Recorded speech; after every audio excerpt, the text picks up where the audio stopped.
Olá meninas, tudo bem? Sejam bem-vindas ao meu canal Gineco Informa. Já me siga, compartilha e salva esse vídeo para mais informações sobre a sua saúde ginecológica.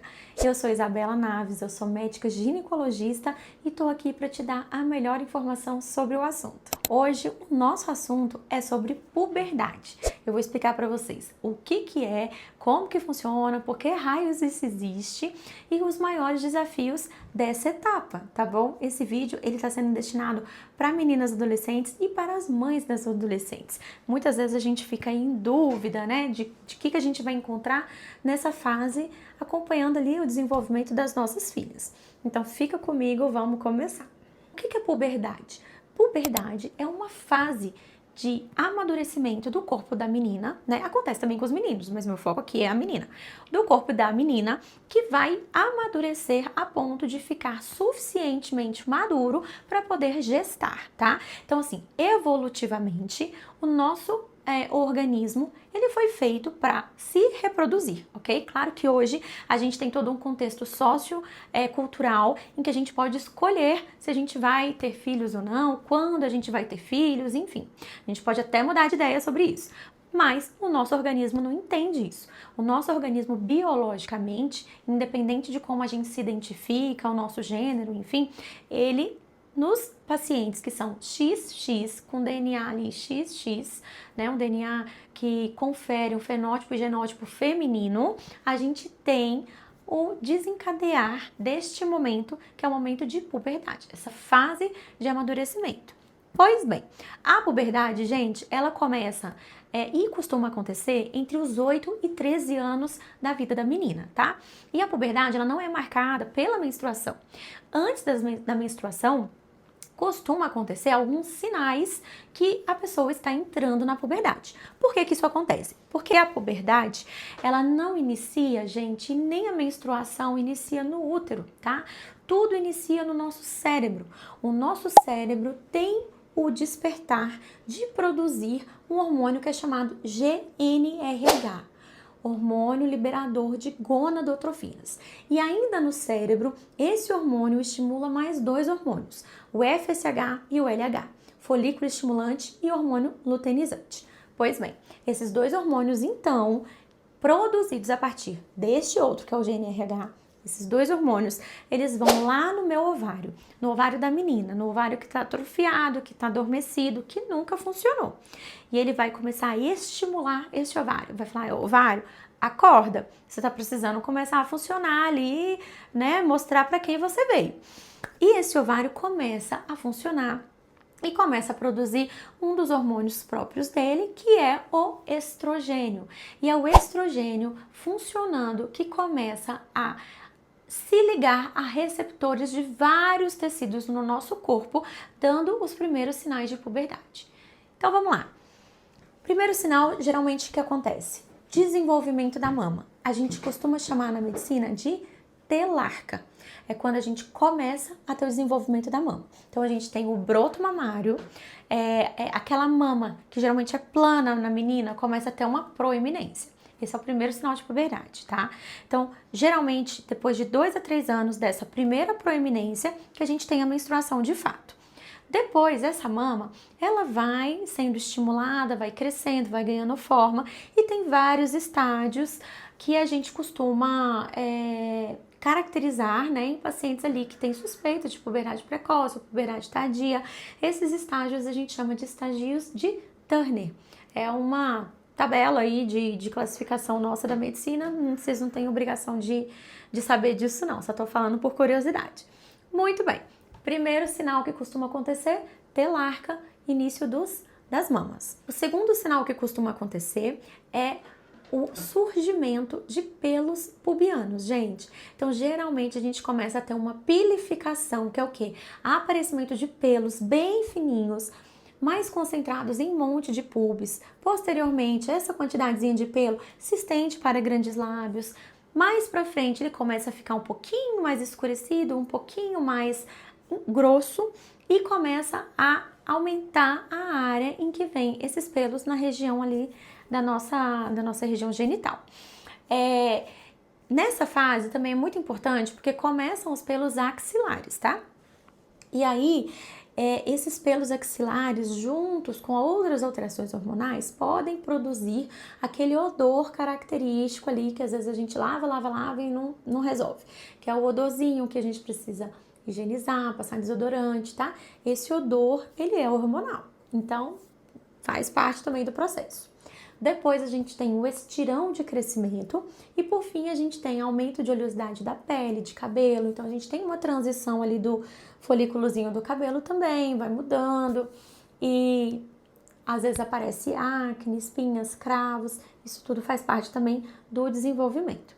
A menstruação acontece depois que esse processo inteiro já está ali em andamento, tá? Então, como eu disse anteriormente, é por volta de 2 a 3 anos depois do surgimento de mamas que a menstruação ocorre, tá? A menstruação, ela nada mais é do que a descamação do endométrio, tá? Então, assim, quando a gente tem ali esse meio propício já formado, a gente começa a ter o que a gente chama de ciclos menstruais. Alterações hormonais ao longo do ciclo, ali entre 25 a 33 dias, em que a gente tem estímulos ovarianos, produção de hormônios diferentes e que essas produções aumenta e diminui ali elevação e redução de hormônios, produz e estimula a descamação do endométrio, tá? O que é importante, gente? Puberdade precoce é quando a gente tem o início desses sinais de puberdade antes dos 8 anos de idade. Então é quando a menina começa a ter o broto mamário, começa a aparecer pelos pubianos, tá? Lembra que se a menina menstrua aos 8 anos de idade ou antes, ela já iniciou sinais de puberdade anteriormente. Então são sinais que a gente tem que ficar de olho e vocês têm que levar para o pediatra, para o endócrino pediatra e para o gineco endócrino, caso esses sinais apareçam, tá? Porque existem alguns tratamentos que a gente consegue postergar um pouco esse amadurecimento e essa menina consegue ter um tempo para ter um ganho de estatura. Muito bem, se até os 13 anos eu não tenho nenhum sinal de puberdade, se até os 13 anos de idade da menina eu não tenho aparecimento de mama, surgimento de pelos e menstruação, eu tô ali, posso considerar uma puberdade tardia, tá? Então já tem um motivo para procurar um médico. E se até os 15 anos, até os 15 anos é o nosso momento ali que a gente considera para vir a menstruação, se até os 15 anos a menstruação não chegou, também eu posso começar a considerar uma puberdade tardia. É bom que procure o médico, é bom que faça avaliação, exames, enfim, a gente vai fazer uma série de investigações, tá bom? Então, vamos lá. Quais são as principais mudanças do corpo? Bom, é importante a gente colocar que tem uma mudança que acontece, que é a mudança na disposição da gordura. Então a gente começa a ter gordura e essa gordura ela começa a se depositar em lugares que antes não se depositava, que são geralmente flancos e culote. Né? A menina, ela começa a ficar com aquele corpo mais curvo. E isso acontece por uma questão de produção hormonal, uma tendência ali hormonal. Só que a gente tem que lembrar que nessa fase é muito importante que a gente não tenha sobrepeso e obesidade. Por quê, gente? Porque a gordura, ela não é algo que incomoda apenas esteticamente, tá? A gordura localizada em excesso é um órgão, é um tecido. Ele é capaz de mudar seu metabolismo e mais, ele é capaz de produzir mais estrogênio. Então, se eu tenho um índice de gordura maior do que eu deveria, eu começo a ter algumas doenças ginecológicas e metabólicas associadas nesse processo. Então, o processo de puberdade, desenvolvimento, amadurecimento, que já era um processo desafiador, passa a ser um processo duplamente desafiador. Então, que a gente tem ali mais produção hormonal que eu não deveria ter, que não é apropriado. As mudanças emocionais e psicológicas mais importantes nessa fase são alteração de humor, né? É normal ter essa alteração de humor, você tá começando a ter ali descarga hormonal que você nem sabe, né, que tá perto de vir. Então, assim, irritabilidade, a menina nessa fase, ela tá construindo a identidade, então ela tá tendo tá se testando muito, né, em todos os sentidos, de limites, de confiança, de insegurança, né, de amizades, o que vale a pena, o que não vale, conflitos, enfim. Então é um momento emocionalmente desafiador. E esse momento emocional, ele ainda sofre influência hormonal. Então a gente que é mulher adulta, a gente sabe que muitas vezes os hormônios interferem. Imagina isso na cabeça de uma adolescente. Então cabe a nós que somos adultas ter compreensão nessa fase da vida da sua menina. O que também é importante nessas mudanças emocionais e psicológicas? A importância da autoimagem e da autoestima, tá, gente? Então, assim, estimular a aceitação do seu corpo, a aceitação de como você é, melhorar o que a gente pode melhorar e entender, gente, que tem hábitos que a gente tá passando ali de fase de criança para fase para adulto, né? A gente vai passar por toda essa transição. Então, já trabalhando na cabeça da menina, que existem os hábitos que ela precisa ali insistir neles. Então, por exemplo, a atividade física é muito importante. Por quê? Porque a atividade física, além de controlar a ansiedade, ela aumenta a produção de dopamina, né? Ela libera endorfina, e isso vai trazer um bem-estar melhor, isso vai ser positivo na autoestima, ajuda ao controle dessa deposição de gordura em lugares que a gente não gosta, né? Ajuda também no controle dessa produção hormonal causada pelo tecido de gordura, que também não é legal. Então, assim, a atividade física, os hábitos alimentares, né? Hábitos de consumo de alimentos menos inflamatórios. Então, todo isso é um processo que a gente que é adulta, a gente sabe que a gente precisa levar isso para a vida, né? É difícil, não é fácil. Não tô dizendo que é fácil, não tô dizendo que todo mundo faz, né? Mas se a gente pode já orientar essa adolescente a começar a ter esses costumes, por que não, né? Acho que vale a pena a gente incentivar. Gente, o que é muito importante também? A adolescente, ela precisa ter um porto seguro, então ela precisa de um adulto para conversar, tá? Existem muitos conflitos entre mães e adolescentes, muitas vezes porque a mãe também está numa fase desafiadora, a mãe também parou de ter aquela menina, aquela criança dentro de casa, né? Tá começando a conviver com uma pessoa que tá formando ali sua personalidade, com uma pessoa que tá testando limites do que é viável que se fale, como, entonação, enfim, e eu sei que é desafiador. Mas a adolescente, ela precisa ter um porto seguro, ela precisa ter um adulto que ela confie, uma pessoa que ela tenha uma certa confiança. Por quê? Porque é um momento de muita vulnerabilidade, tá? Então, quando você é adulto e se você é a pessoa de confiança dessa adolescente, se colocar como vulnerável é ótimo. Você vai falar pra ela, já passei por isso, tem hora que eu também me sinto assim, olha, eu sou adulta. Tem hora que eu também fico irritada, tem hora que eu também coloco mal minhas palavras e olha que eu sou adulta. Então, estamos todos aprendendo, né? Mas é importante que a adolescente, a criança, ela tem essa conexão, né? Ela tem esse momento de dizer, não, tá tudo bem, eu errei, mas tá tudo bem, amanhã é outro dia, né? Assim, eu fiz isso hoje, mas eu não quero mais fazer. Ou então, enfim, não sei, mas só exemplificando aqui que é importante que tenha um elo de confiança com o adulto, tá? Muito importante para a saúde emocional, psicológica. Lembrando que se você acha que é necessário um suporte psicológico, gente, tanto para adolescente quanto para mãe da adolescente, vale a pena. Troca uma ideia, faça algumas sessões direcionadas para esse momento. Eu acho que é válido, é um momento em que muitas vezes a gente se encontra com o nosso eu do passado.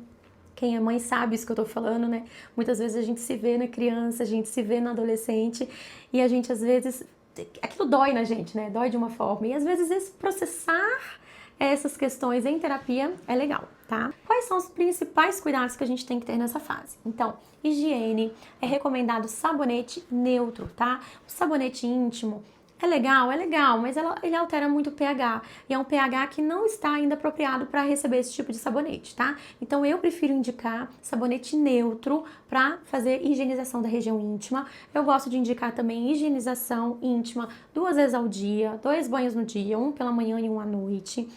Após o número 2, é importante que seja feita também uma higienização com duchinha. Se tiver um sabonete perto, também é importante que se faça, tá? Sempre secando muito bem depois, porque região íntima não combina com umidade, tá bom? Alimentação equilibrada, exercícios físicos, avaliação médica preventiva e, gente, um cuidado especial para rede social e para comparação, tá? Então, assim, esse momento, eu costumo dizer, esse momento da vida da gente se compara muito, né? A gente, às vezes, quer ser algo que a gente ainda não tá formado para ser e, às vezes, a gente tem comportamentos que não é o adequado que a gente gostaria. Então, assim, quando a gente é adolescente, a gente, às vezes, não tem muita maturidade para lidar com essas questões. Então, é muito importante que o adulto ali de confiança esteja intermediando isso e esteja dando esse conforto, tá? Para a menina. Agora eu vou partir para mitos e verdades, são algumas perguntas que eu recebo, tá? E são algumas perguntas que eu acho pertinentes de passar aqui para vocês. Então vamos lá. Se você menstruar cedo, significa que já pode engravidar? Pessoal, pode. Quando a gente menstrua, a gente teoricamente está ovulando. Se eu estou ovulando de fato, se é um óvulo maduro, viável para fecundação, para formar um embrião, eu não sei te dizer. Mas se está havendo menstruação, corre risco sim de engravidar. Então aqui cabe puxar para nossa responsabilidade sobre esse assunto e para as nossas escolhas e aquela questão ali de responsabilidade com as consequências das nossas escolhas, tá? Segunda pergunta: menstruação dói em todas? Não, não é todo mundo que sente dor na menstruação, que sente cólica, tá? Então assim, cólica em excesso não costuma ser normal, eu indico que procure um especialista sim, que procure um ginecologista. E não doer, tá ok, também não é anormal, tá bom? Por que geralmente dá cólica quando a gente vai menstruar? Porque pra gente ter a descamação do endométrio, geralmente a gente tem a contração do útero e é essa contração que produz ali agentes inflamatórios que intermediam essa dor, tá? É importante que você procure um médico, tá? A prescrição deve ser feita personalizada com o seu médico. Ele vai saber se você tem gastrite ou não, ele vai considerar essa possibilidade de alergia medicamentosa, de via, se você prefere sublingual ou em gotas ou comprimido, tudo isso é algo muito específico, tá? E existem medicações seguras e medicações indicadas para tratamento de cólica menstrual, tá bom? O que eu indico se você tem a prescrição correta, começou a sentir cólica, não deixe essa cólica ficar em nível máximo para então tomar uma atitude, tá? Porque é mais difícil. Quando a gente tem uma dor que a gente consegue tomar ali um remedinho e controlar, é muito melhor do que a gente esperar essa dor ficar muito, muito forte, para então a gente ter que fazer às vezes o esforço 2 vezes maior do que a gente conseguiria com uma medicação mais simples, tá? Então, dor é indicado para a gente já começar a tratar, já começar ali a tomar um remedinho para dor, para ficar mais tranquilo. Muito bem, terceira pergunta. Pelos nascem porque eu depilei cedo? Não, gente, pelos nascem porque eles têm que nascer e eles engrossam porque tem que engrossar, tá bom? Então, assim, fiquem tranquilas, os pelos fazem parte ali do amadurecimento, pode depilar da forma como você preferir, tá bom?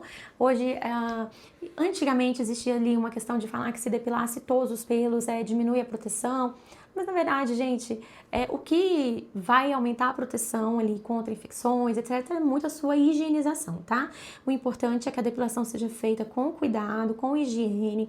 Então, se for com gilete, uma gilete nova. Se for com cera, num lugar confiável, num lugar com higienização. Pode fazer depilação a laser sim, não tem contraindicação, tá? Pode usar creme depilatório, embora o cheiro dele seja muito forte, né? Tem algumas pessoas que desenvolvem alergia, mas se você não tem alergia e você gosta, tranquilo. Pode aparar com máquina, com tesoura, pode isso tudo. O que é importante é que os pelos estejam aparados. Por quê? Porque a gente mora num país tropical que, juntando ali a umidade de ficar o dia inteiro de calcinha, com calça de uniforme, enfim, e muitos pelos pode aumentar a produção de secreção de lubrificação nossa. E o aumento dessa secreção muito tempo sem higienizar pode proliferar bactérias e fungos. Então pode acabar dando infecções, tá bom? E última pergunta, posso usar absorvente interno na adolescência? A resposta é pode usar. Por que pode? Porque anatomicamente falando, a gente tem um introito vaginal que tem um ímen, que nada mais é do que uma membrana muito fininha, mas esse ímen tem um orifício. Porque se ele não tivesse um orifício, sua menstruação ficava lá dentro e você saberia. Isso é uma urgência ginecológica, tá? Chama abdômen agudo por ímen imperfurado. Que é o quê? Quando você tem uma membrana de fato que o sangramento não desce.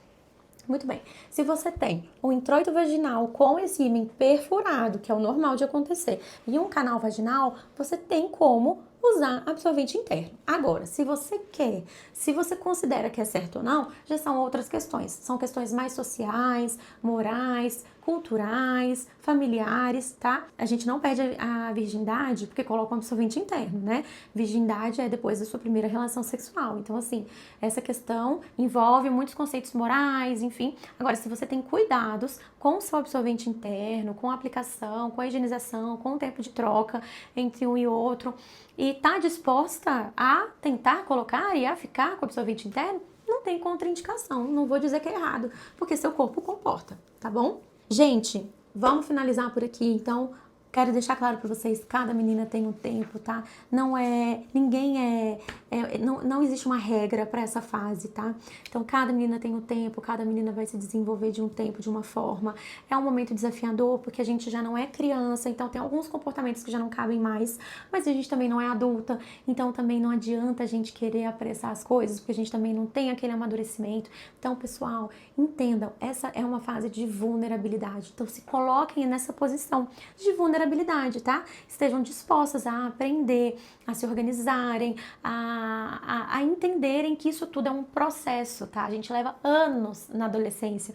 Por quê? Porque não é para ser um processo rápido, é pra gente ir aprendendo como que a gente funciona, como que as nossas emoções funcionam e o mais importante de tudo, se você é adolescente ou você é mãe da adolescente tá achando muito desafiadora essa fase, tá mexendo com as suas questões emocionais, psicológicas, procure ajuda psicológica, você só tem a ganhar. Tá? Eu espero que eu tenha esclarecido algumas questões sobre puberdade para vocês. Fiquem comigo e me acompanhem no próximo vídeo. Já compartilhem, sigam e salvem esse vídeo. Um beijo!